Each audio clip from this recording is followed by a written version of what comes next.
Welcome back to ClickFix tutorial. Today, I will walk you through the step-by-step process of downloading and installing GTA 5 on your Windows PC or laptop, the safe and official way. We all know how tempting it can be to find free downloads from sketchy sources, but trust me, that's a surefire way to end up with a virus or worse. In this video, I will show you how to avoid all that and get the game directly from the official source. So let's dive in.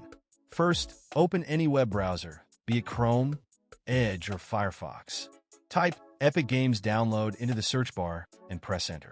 Click on the first result you see. This link should lead you to the official Epic Games website. Once you're there, locate the download button on the top right corner and click it. Remember, this downloader is required to get GTA 5 officially. After the download, go to your Downloads folder and find the installer file. Open it and follow the straightforward installation steps to set up the Epic Games launcher on your PC. If you're new to Epic, don't worry. Creating an account is free and takes just a minute. Simply enter your email and create a username, and you're all set.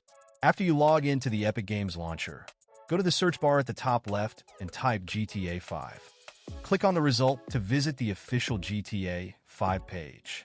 Remember, the game isn't free, but it's the safe and secure way to download it without risking your PC's health. As you can see in my case, it's showing in library, because I already purchased this game, but you'll see here Buy Now button, and you hit to purchase it after you complete the payment. It will be added to your library, then simply go to Library from left and click on the game. Choose the location where you want the game to be installed and hit Install. And there you have it. GTA 5 is now available on your PC, safe and secure, with no risk of viruses. If you found this video helpful, don't forget to hit the like button and subscribe for more gaming tutorials. Comment below with the next game you'd like me to cover. Thanks for watching, and I'll see you in the next one.